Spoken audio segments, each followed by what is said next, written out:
প্রকৃত মুসলমান হয়ে কবরে যাইতে হবে, না হলে কোনো উপায় থাকবে না। তাই আমি পবিত্র কোরআনুল কারীমের একটা আয়াত তেলাওয়াত করলাম। বিসমিল্লাহির রহমানির রহিম। ইয়া আইয়ুহাল্লাযীনা আমানু তাকুল্লাহ ওয়া কুনু মা'আস সাদিকিন। যে আমার আল্লাহ বলেছেন, হে ঈমানদারগণ, তোমরা আল্লাহ তাআলাকে বেশি ভয় করো। কাকে ভয় করতে হবে? আল্লাহরে ভয় করতে হবে। কাকে? দুনিয়ার কাউকে ভয় করলে চলবে না, আল্লাহকে ভয় করতে হবে। ওয়া কুনু মা'আস সাদিকিন, এবং তোমরা সত্যবাদীদের সঙ্গে হও। সত্যবাদী যারা আছে, সঠিক বান্দা যারা আছে, তাদের সাথী হতে বলেছেন। কে বলেছেন? আওয়াজ দেন, কে বলেছেন? আল্লাহ বলেছেন সত্যবাদীদের সঙ্গী হোক। এখন সত্যবাদী লোক কারা? আপনাদের বিবেক বিবেচনায় আছে, মাথার মধ্যে আছে, আপনারা জানেন। চলতে চলতে বা একখানে তাকলে অবশ্যই চিনেন, বুঝেন যে সত্যবাদী লোককে, ভালো মানুষকে। কিন্তু আরেকটা জিনিস, যারা আল্লাহর ওলি হয়ে গেছে, যারা বন্ধু হয়ে গেছেন আল্লাহর, যারা আল্লাহর প্রিয় মাহবুব বান্দা হয়ে গেছে, তাদের যদি আপনারা সঙ্গীর মতো সঙ্গী হতে পারে, তাহলে কাল হাসর ময়দানে কোনো ভয় থাকবে না। কথা বলেন ঠিক না বেঠিক? বাবার আমার পীর, আজকে যে তাজুল ইসলাম পীর সাহেব, পীর শব্দটা হইল ফারসি। পীর শব্দটা হইল ফারসি।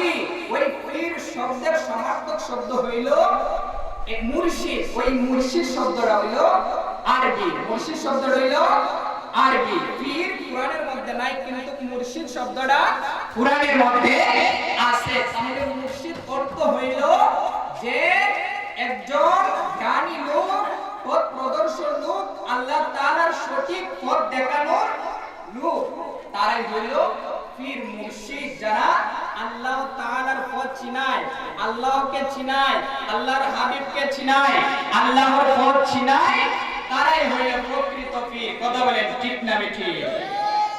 কেননা আমরা প্রকৃত পীরের সন্ধান খুঁজি। আমরা প্রকৃত পীর কাকে পাইব, এটাও আমাদের বিবেক বিবেচনার মধ্যে আছে। এখন আমরা পীর ধরলাম, পীর ধরার পরে পীরে যে তাসবিহ তালিম দিয়েছে, এইগুলা যদি আমরা না মানি, নামাজ না পড়ি, মা বাবার খেদমত না করি, তাহলে আপনার পীর ধরা আর না ধরা একই কথা। কথা বলেন ঠিক না বেঠিক?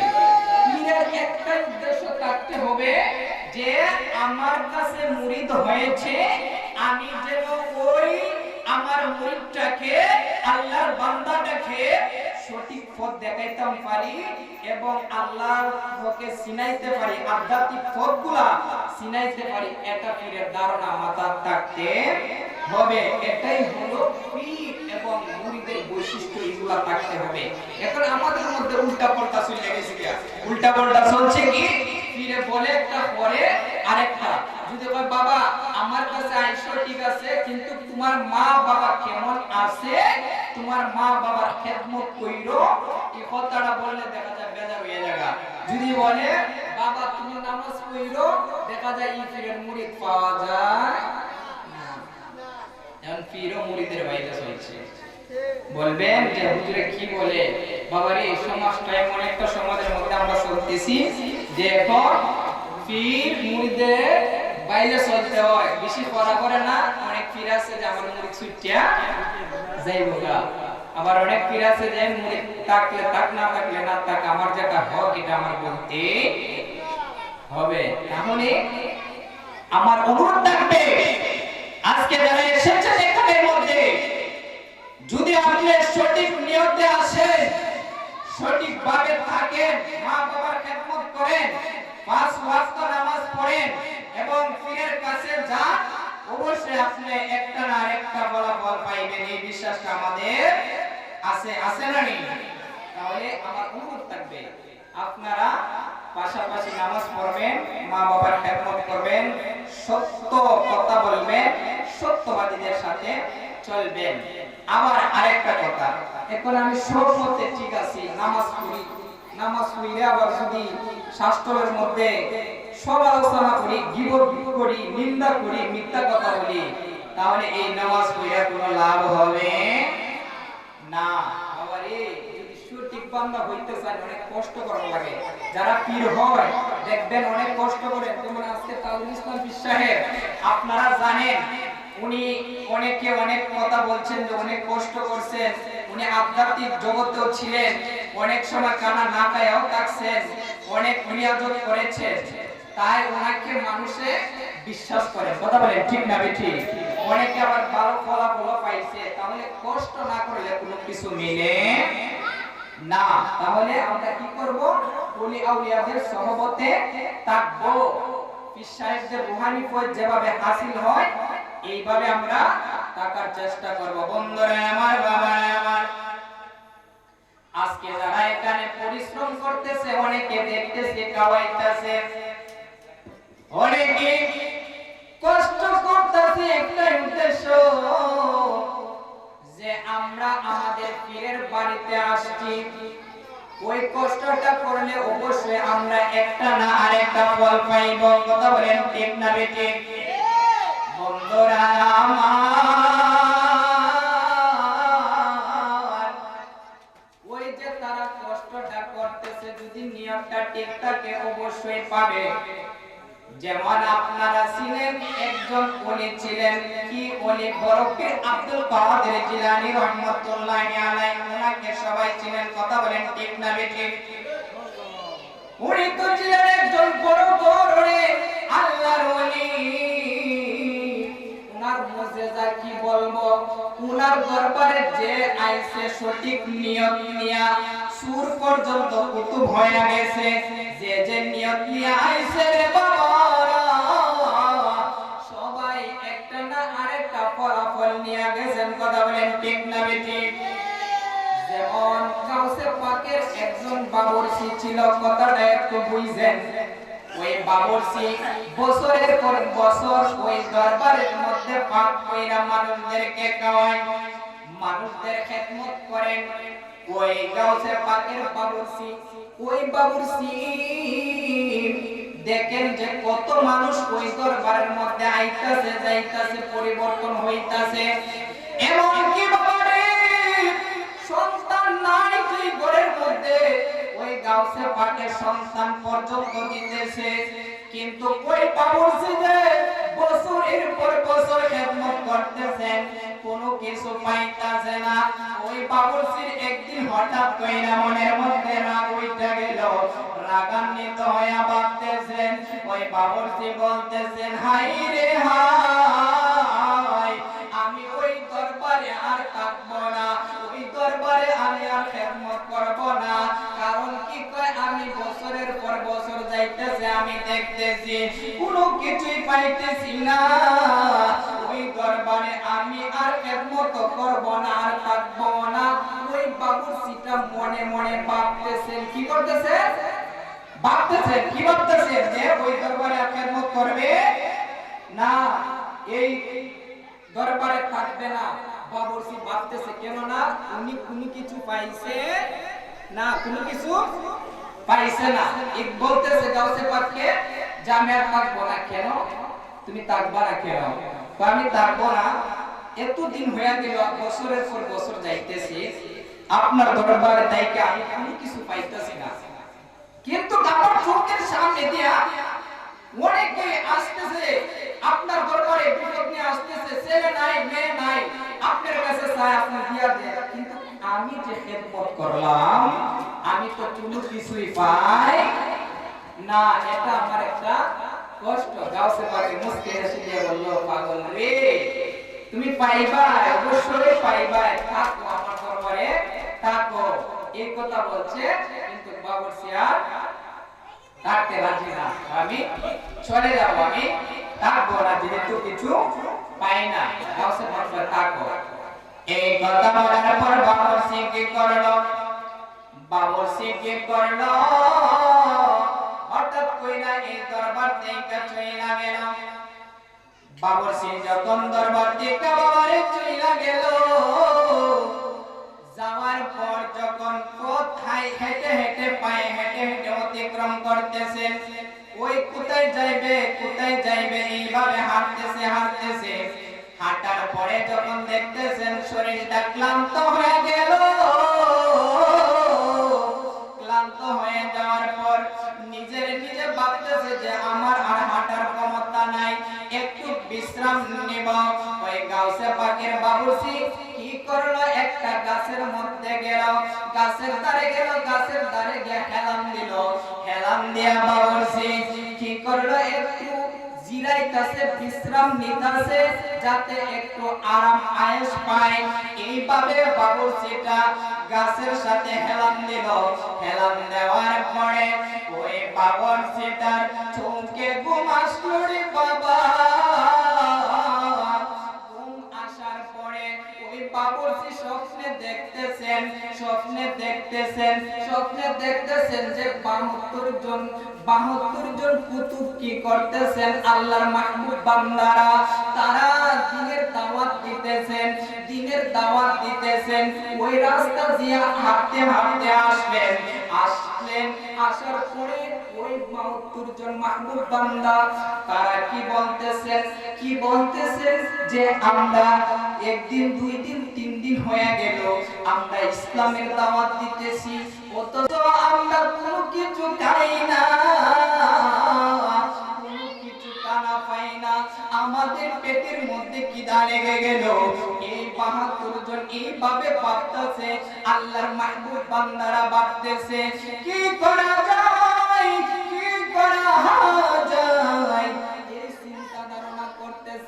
চিন্তা ধারণা করার পর ওই 72 জনের একজন লিডার হঠাৎ কইরা দেখে ওই গাছের পাশে একজন বসা, ওই লোকটা তো দেখা যায় গাউসে পাকের বাবুর্চি। জুড়ে বলেন আল্লাহু আকবার। বলতেছে যে ওই লোকটাকে দেখা যায় গাউসে পাকের বাবুর্চি। তাদের কি ইয়াকিন বিশ্বাস ছিলেন, দেখেন বিশ্বাসই হইল সব, ইয়াকিন বিশ্বাস হইল মূল, ইমানের মূল।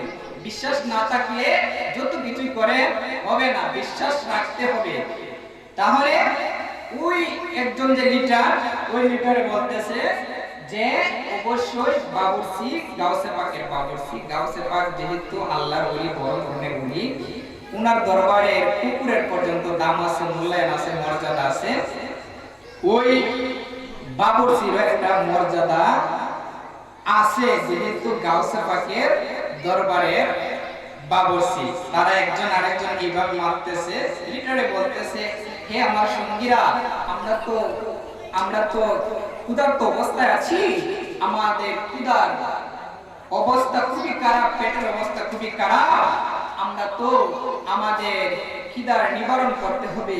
যেহেতু এখানে গাউসে পাকের বাবুর্চি আছে, ওই বাবুর্চির দুহাই দিয়া, উসিলা দিয়া দেখি আল্লাহ আমাদেরকে কানাবে। জুড়ে বলেন সুবহানাল্লাহ। ওই লিডারে ভাবতেছেন যে দেখা যাক বাবুর্চির উসিলা দিয়া কানা পাওয়া যায়। তারা কি করলো, মুনাজাতে হাত তুলো, আল্লাহ তাআলার দরবারে হাত তুললো। হাত তুইলা যখন মুনাজাত করতেছে, দোয়া করতেছে, বলতেছেন মাবুদ আল্লাহ,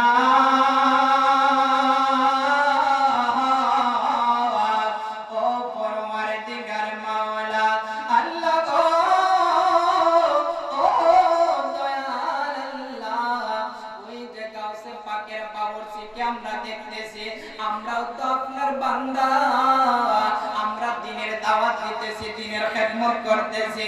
আল্লাহ 3 দিন ধরে খানা খাই না, আমরা ক্ষুধার্ত অবস্থায়, ও আল্লাহ বাবুর্চির উসিলায় আমরা খানার ব্যবস্থা কইরা দাও। আমার আল্লাহ কয়ে, আমার বান্দারা, তোমরা সাধারণ কোন লোকের উসিলা দিছো না, যেহেতু গাউসে পাক বড় পীর আব্দুল কাদের জিলানী রহমাতুল্লাহি আলাইহি কোন সাধারণ লোক না, আমার একজন প্রিয় বন্ধু, ওই বন্ধুর বাবুর্চির উসিলায় দিছো রে। আমি তোমাদেরকে এখানে হাতে ফিরাইব না, আমি তোমাদেরকে খানার ব্যবস্থা কইরা দিলাম।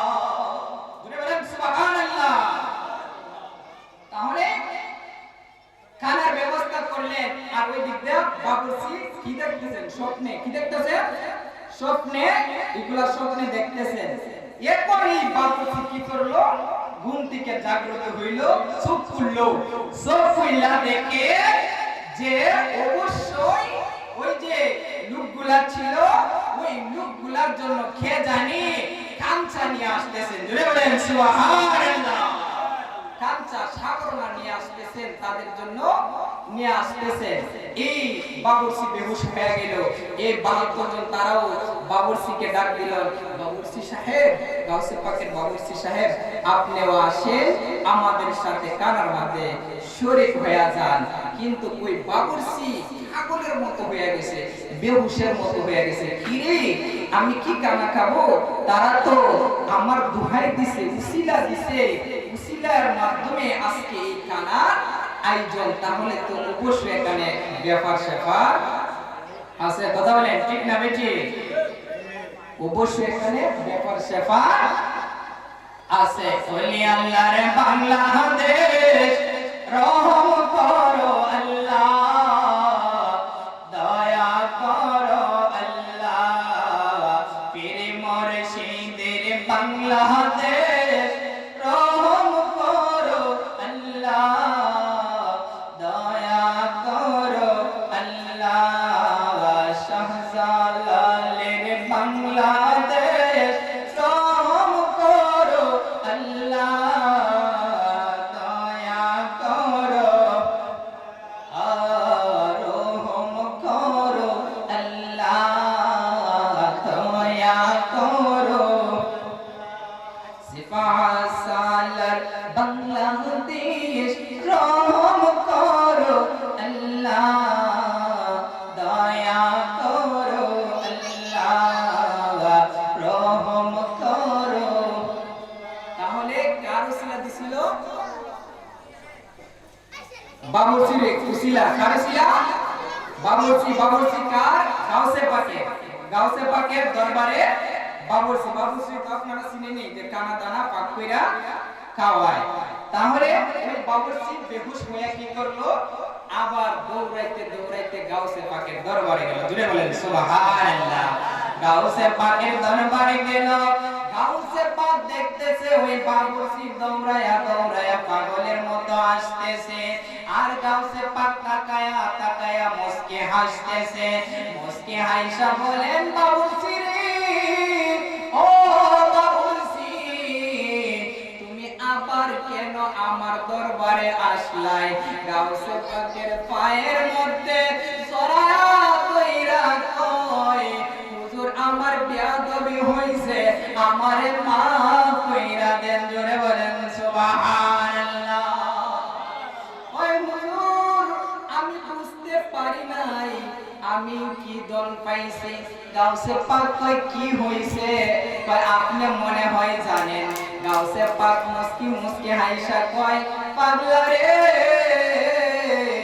ও পাগলা, তুই ভাবতে পারো যে আমি তোরে কোনো কিছু দিছি না, কিন্তু আমি তোরে দিছি রে।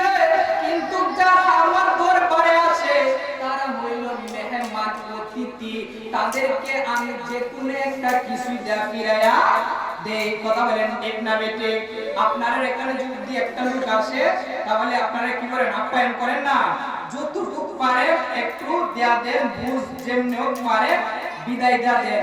আর নিজের লোক যারা, তাদেরকে রাখেন কি বলেন, যে লোকটা তো আসেও। কথা বলেন ঠিক না বেটি? যেমন আপনারা গ্রামের যদি কেউ কিছু দিতে চান, বলবেন যে সে তো আমার গ্রামের লোক, তাকে আমরা পরে দিব না। আরেকখানতে একজন লোক আইছে, সে অতিথি, তাকে আমাদের অবশ্যই দিতে হবে। কথা বলেন ঠিক না বেটি? তাহলে গাউসে পাক ওই বাবুর্চিকে এভাবে বললেন যে, হে আমার বাবুর্চি, তোমাকে আমি দেই না কেন জানো? তুমি তো আমার এখানে আসো, তোমাকে আমি তো দিয়াই রাখছি, তোমারে আমি কি দিব? তুমি কি আমি দিলে যাইবা না? আমি তোমারে দিছি, অন্যদের মতো না, এর থেকে আরো বেশি তোমাকে দিছি। জুড়ে বলেন সুবহানাল্লাহ। ওই বাবুর্চি কয়, হুজুর আমি আমার ভুল হইছে, আমার জ্ঞাতব্য হইছে, আমারে মাফ কইরা দেন, ক্ষমা কইরা দেন। আমি যতদিন আল্লাহর দরবারে থাকবো, আপনার একমতে থাকবো, আমার জীবনটা আপনার কাছে বিলায় দিতে চাই। জোরে বলেন সুবহানাল্লাহ। তাহলে ওলিয়া উলিয়ার দরবারে গেলে কেউ খালি হাতে ফিরে না, এই বিশ্বাসটা আমাদের আছে না? অবশ্যই আছে। ওলিয়া উলিয়াদের ক্ষমতা আছে, পাওয়ার আছে। কে দিয়েছে? আল্লাহ। কে দিয়েছে? আল্লাহ। তাহলে আজকে যে ভক্তবৃন্দরা এই সব কিছুর আয়োজন করেছেন, তাবারকের আয়োজন করেছেন, অনেকে ঢাকা থেকে এসেছেন, তারা পরিশ্রম করতেছেন, কষ্ট করতেছেন, আপনারা দেখতেছেন, আপনারা খেয়েছেন, তাদের একই বিশ্বাস আছে যে আমরা আমাদের পীরের দরবারে এসেছি, আমাদের কষ্ট যতই হোক আমাদের মনে ব্যথা লাগবে না, কেননা আমরা আল্লাহ তাআলার সন্তুষ্টির জন্য করি। কথা বলেন ঠিক না বেঠিক? তাহলে এই দরবারে আসতে আমাদের মনের মধ্যে থাকতে হবে, আমাদের ব্রেইনের মধ্যে থাকতে হবে যে আমরা দরবারের মধ্যে এসেছি যাতে আমরা সঠিকভাবে কাজ করতে পারি, দরবারের সঠিক খেদমত করতে পারি, এই ধারণা আমাদের থাকতে হবে। আর যদি আমাদের ধারণা থাকে যে আমরা দেখানোর জন্য, ফুটানির জন্য 10,000 দিয়েছি, 20,000 দিয়েছি, 30,000 দিয়েছি, বড় একটা দিয়েছি, এই যদি ধারণা নিয়ে থাকে তাহলে আপনার এটা কবুল হবে না। কথা বলেন ঠিক না বেঠিক? খাওয়াইলো কোনো সব হইতো না, কেননা আপনার নিয়ত বেজাল আছে। কথা বলেন ঠিক না বেঠিক? নিয়ত সহি, সব সহি। কথা বলেন ঠিক না বেঠিক? নিয়ত সহি, সব সহি। তাহলে এইভাবে আমাদের সঠিক থাকতে হবে আর 5 ওয়াক্ত নামাজ পড়তে হবে। বাবারে, আমরা আহলে সুন্নাত ওয়াল জামাত যারা আছি, পীর ভক্ত লোক যারা আছি, আমাদেরকে মানুষে অনেক কথাবার্তা বলে যে আমরা পীর ভক্ত, ওলি ভক্ত ঠিক আছে, আহলে সুন্নাত ওয়াল জামাত ঠিক আছে, কিন্তু আমরা নামাজের দিকে ধার ধারি না। তারা এই সুযোগটা পায়। তাহলে আমরা যদি নামাজ পড়ি তাহলে তো তারা এই কথাটা আর বলতে পারবে না। যেমন আমরা মাজার ভক্তদেরকে আমরা মাজার পূজারি বলে। কথা বলেন ঠিক না বেঠিক? আমরা মাজার মধ্যে পূজা করে থাকি, কিন্তু এই কথা বলতে বলতে এখন দেখা যায় এই দলেরা একেবারে হিন্দুরার পূজার মধ্যে গিয়ে পূজা কইরা তাকে শুধু খায় নয়, একেবারে প্রসাদ পর্যন্ত খায়, আবার গীতা পর্যন্ত পাঠ করে। কথা বলেন ঠিক না বেঠিক? তাহলে আল্লাহ বলছে যে আমার ওলিয়া উলিয়ার সাথে যারা বিয়াদবি করবে আমি তাদের সাথে যুদ্ধ ঘোষণা করি, এমনকি আমি তাদেরকে ঝাগায় বেইজ্জতি করে থাকি। তাহলে আমরা আহলে সুন্নাত ওয়াল জামাত যারা আছি, আমরা লাড়ি বান্ধাবে করা লাগবে না। আল্লাহ তরফ থেকে একটার পর আরেকটা গজব তাদের উপরে পড়বে। কথা বলেন ঠিক না বেঠিক? আমরা শুধু ধৈর্য ধরে আছি, আল্লাহর কাছে পানা চাই, আল্লাহর কাছে সাহায্য চাই। আল্লাহ আপনি বিচার করবেন, আপনি দেখবেন, আল্লাহ যদি হেদায়েত থাকে হেদায়েত নসিব করবেন, আর যদি হেদায়েত না থাকে আল্লাহ তুমি একটা ফয়সালা করে দিবেন। কথা বলেন ঠিক না বেঠিক? তাহলে আমার অনুরোধ থাকবে আপনারা 5 ওয়াক্ত নামাজ পড়বেন। বাবারে, নামাজ পড়বেন, সুন্দরভাবে পড়বেন, সঠিকভাবে পড়বেন, যাতে করে আল্লাহ তাআলার সন্তুষ্টি হয়। অনেকে নামাজ পড়ে নামাজ হয় না, অনেকে বলে হুজুর আমরা তো নামাজ পড়ি, নামাজ হয় না, নামাজের কোনো ফল পাই না, অনেকে এইভাবে বলে। কিন্তু নামাজ হয় কি না হয় এটা জানে না, জানে কে? আল্লাহ। জানে কে? আল্লাহ। তাহলে আমরা যদি নামাজ পড়ি, বাবারে নামাজের অনেক ধরন আছে। এখন আমরা নামাজ পড়ি, নামাজ পড়িলে যদি আমরা সুদ ঘুষ কারাকারের সাথে লিপ্ত হই, মিথ্যা কথা বলি, তাহলে এই নামাজ কবুল হবে না। কবুল হবে না। আর